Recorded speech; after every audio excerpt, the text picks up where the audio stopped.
Do you think life is simpler as time evolves? For some, it can be more complicated when facing issues about health, estate plans, probate, long-term care, and more. That's why attorney CPA Joe Cordell hosts ElderTalk with TuckerAllen, providing intelligent answers for those thinking about their future. Welcome to another episode of the ElderTalk Show. We have a really fun guest today. We have Ken Roberts. He's an Army veteran and an entertainer. Performs at events throughout the St. Louis area, weddings, class reunions, fairs, church gatherings, and independent and assisted living facility events. Ken, thank you so much for joining us today. We're so excited to have you here on the show. Hey, it's great to be here. Ken, your passion for music began when you were a child. Can you share that with us? Because we talked off camera before, and I really love this story.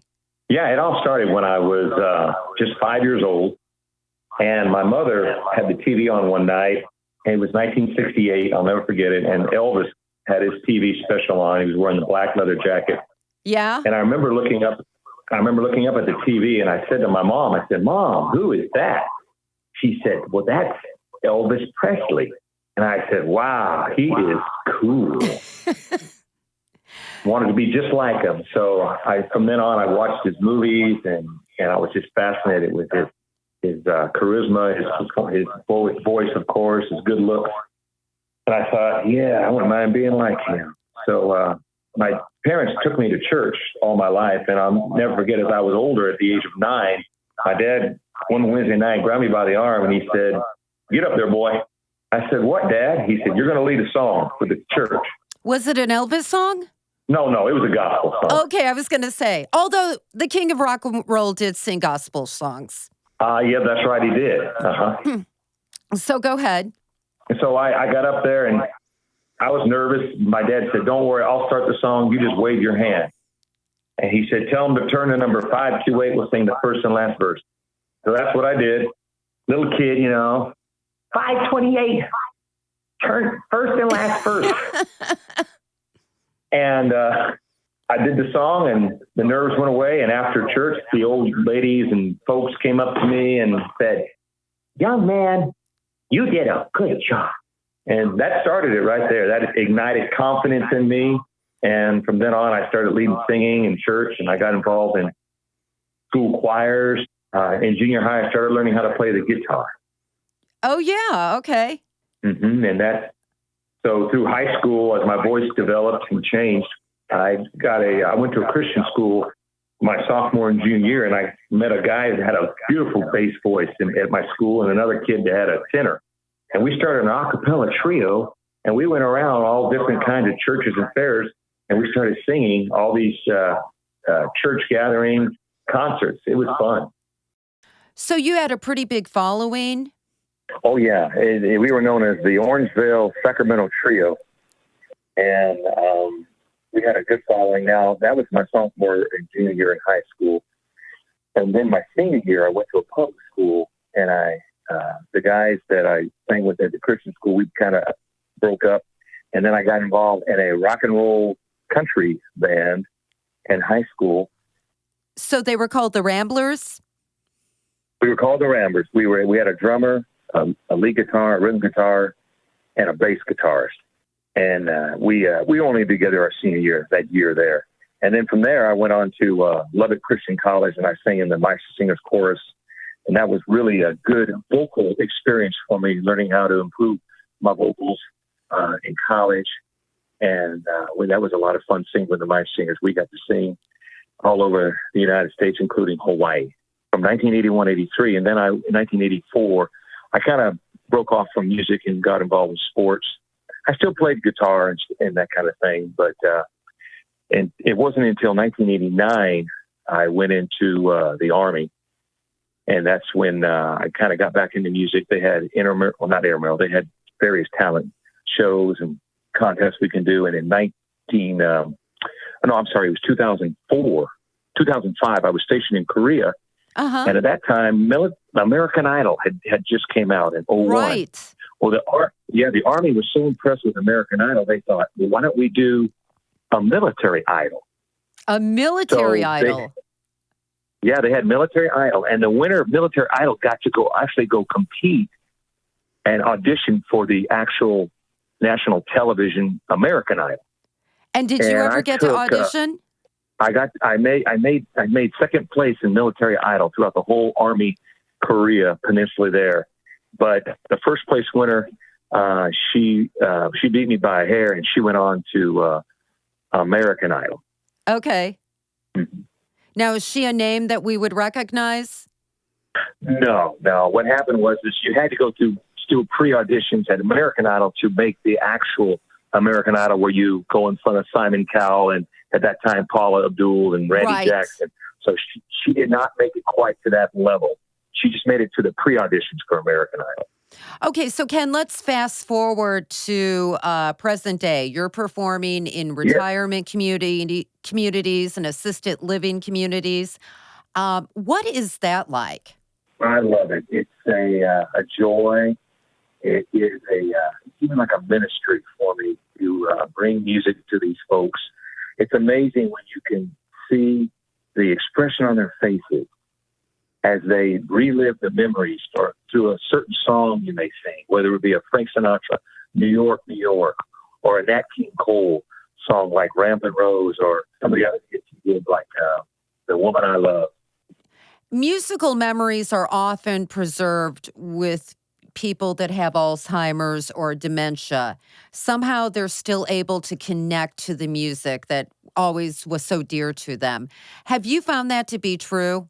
Oh, very much so. I don't just do music with the residents. I'll actually do a little Dick Clark TV show where I will go back to the 1960s, 70s, 80s of TV shows, and I will play the intro theme to a TV show like Green Acres. Green Acres is the place to be. I love that show. And yeah, I will play all these shows, and it's amazing. Some of these old folks will raise their hand and they'll say, "Oh, that's the tune to Hogan's Heroes. That's the tune to All in the Family." And I had one 92-year-old lady, I'll never forget it. She couldn't get any of those TV show tunes except one. And the one she got, nobody else could get. And what one was that? And she sat there in the front row, and she looked at me, and I said, "What TV show is this?" And she said, "Taxi." I remember that. Mary Lou Henner. Right, and also Danny DeVito was in that Danny TV show. DeVito, you're right. Tony Danza. Right. Or Tony Danza, that's right. That was before he even did Who's the Boss. That's right. Right. So that has to be rewarding, knowing that you're able to, connect with these people that aren't able to really connect in other areas of their lives, because of the cognitive impairment. Oh, yeah, without a doubt. And it's amazing when you see them not just soak in the music, but some of them will stand up and on their walkers, and they'll start dancing to it. Oh, my goodness. Yeah. Oh, yeah, I had an 89-year-old World War II veteran, maybe 90, and I started playing a patriotic song, and his daughter was there. And he had the strength to get up. He never stands up hardly at all. And he stood up when he heard that, "Anchors away, my boy. Anchors away, bum, bum, bum." And it just moved him. And the daughter looked at me, and she said, "I can't believe he's doing this. He hasn't stood up in years." Isn't that amazing? But he struggled. They had to help him. Yeah, it just brought joy to my heart. And you could see people getting, her daughter said it almost gave me goosebumps to watch my dad stand up to salute, because he was so proud of his military background, his heritage, and the tradition. Well, sure. Yeah. And I imagine you get that feedback probably quite often from family members. Not only that, family members will ask me, "Sir, or young man, would you come and do a 90-year-old, our grandmother's turning 90. We would love to have you come and do a birthday party for her." Okay. That has its rewards. I brought my wife to one, and it was outside. It was in the summer, and it was outside in their backyard garage, huge, a lot of acres. My wife and I, we had no idea that when we went to this, that she would be able to go on a hayride too. Love hay rides. Yeah, she was enjoying all the meal. They had food there for us. So she went on the hayride while I was performing and doing an intermission. They had me do Johnny Cash and Elvis. I was out there for a good 2 hours performing for them. Mm-hmm. Now, you dress up like your musical icons, like Elvis and Johnny Cash, right? That's right. With Elvis, I got 9 jumpsuits. And where does one I got get a an white Elvis jumpsuit? I have to ask. Well, you can get them in various places, from costume Halloween shops, and those are more for the guys that just wear it for Halloween. Right. But if you want to go pro, I mean, really do Elvis. Yeah, that's all what the I time, mean. you have to call Graceland Mansions. They have a ElvisJumpsuit.com, and these jumpsuits cost, get ready, up to $2,000, $3,000. Wow. But I'm sure But I lucked out. I actually met a guy at a football game I've known for a while. Yeah. And he did Elvis professionally. And I said to him, his name was Rich. I said, hey, Rich, when's your next Elvis gig? And he said, I'm retired. I said, really? Well, what are you going to do with all your jumpsuits? He said, I'm going to sell them on eBay. I said, no, you're not, man. I'm coming to your house tomorrow, and I'm going to try them on. So I bought a couple of his Elvis stuff. He had a jumpsuit that he paid about $2,500 for. It had just 2 little stains on it. Barely noticed it. And he let me buy that jumpsuit for just $600. And all I had to do was have it altered. A discount for Elvis costumes. I love it. You got it, baby. Now, you perform all over the St. Louis area, as we mentioned before. Can you tell us, like, what communities, retirement communities you perform? Yeah, a lot of the places that I go to are the Garden Villas, the North, South, East, West, Delmar Gardens. I hit a lot of the Bethesdas, the Sheridan, the National Healthcare places. Okay. All the way from Wentzville to Lake St. Louis to O'Fallon, St. Charles, all to Fenton, North County, and also all the way up to Florissant, some of that area there, down to Arnold. I've been down to Imperial, Festus area, throughout the whole St. Louis area. When I first started, Jill, I was hitting Springfield area because I live in Rolla. And Springfield is where it all started mainly. But after a while, I thought, I don't get many referrals for birthday parties and other things. I think I'm going to drive eastbound. Okay. I'm going to start hitting the Sullivan, St. Clair, Eureka, Pacific. And when I got through there, they said, oh, we can pay you a little more than what you would get in Springfield.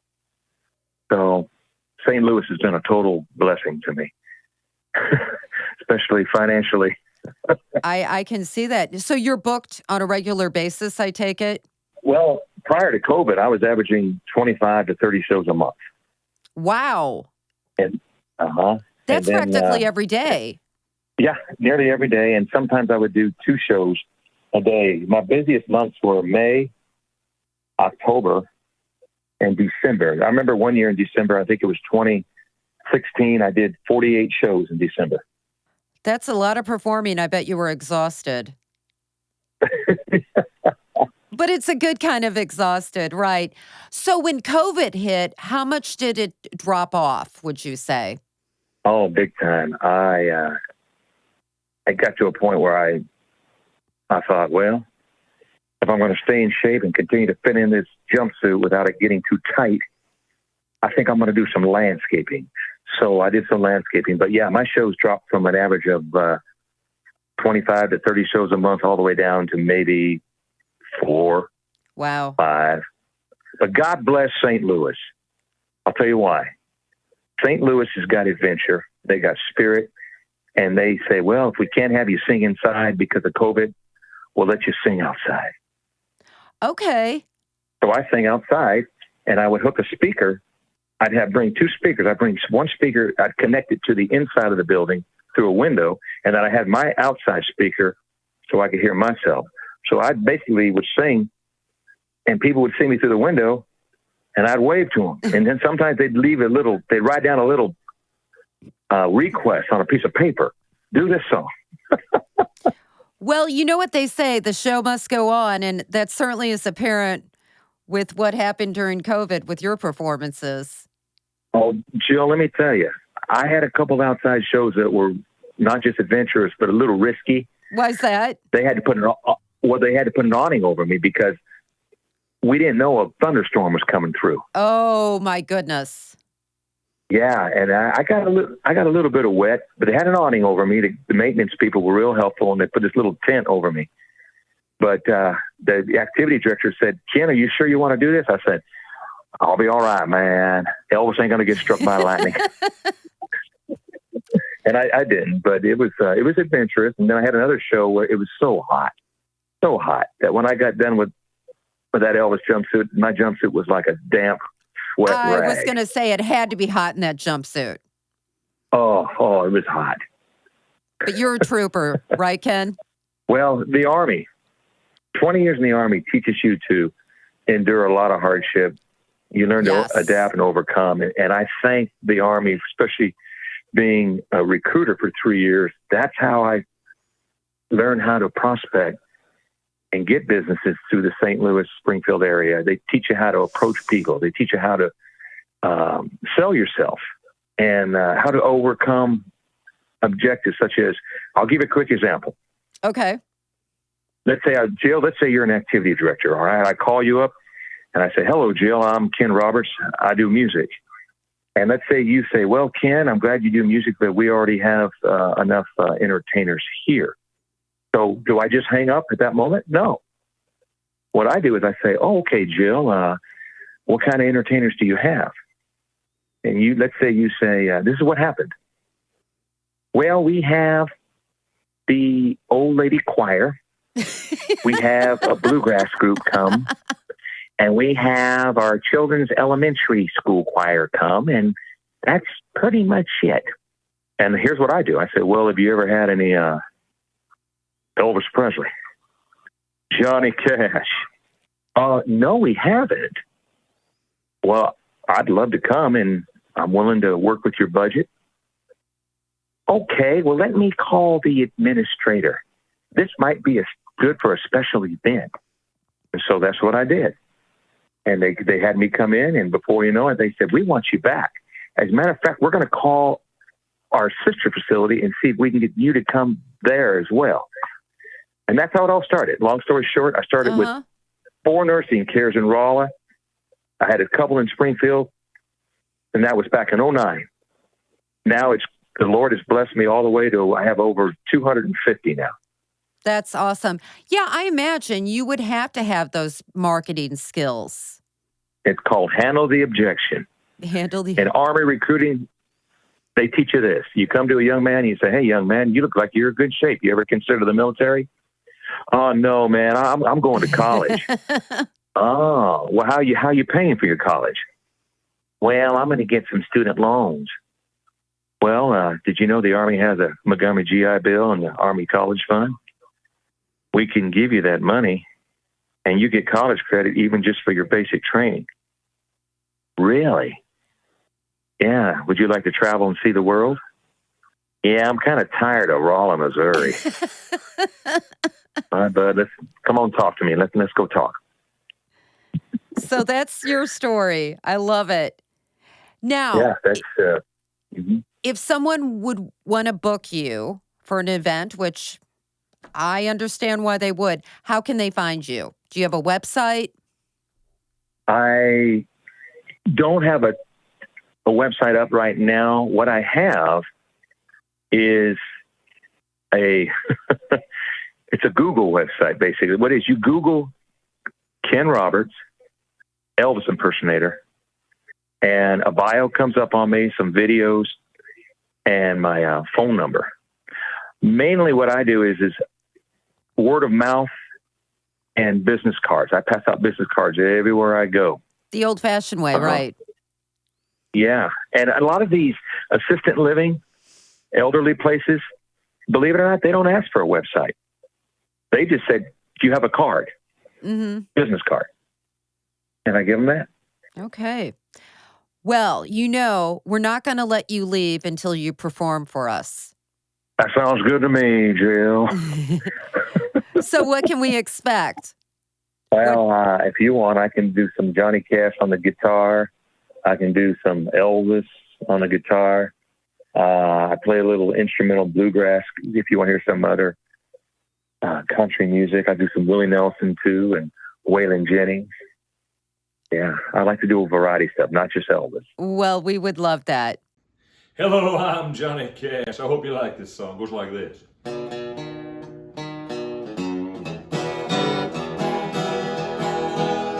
I hear the train a-coming, it's a-rolling round the bend. I ain't seen the sunshine, I don't know when. I'm stuck in a Folsom prison, and time keeps dragging on. But that train keeps rolling on down San Antonio. Thank you very much, folks. Appreciate that. Ken, that was amazing. I love it. Thank you so much. And we want to have you back on the ElderTalk show. Can we book you? Oh, that sounds like a lot of fun. I'd like that. Okay. Next time in person. Oh, that'd even be better. Okay. Yeah. All right. Well, that's been another episode of the ElderTalk show. Take care.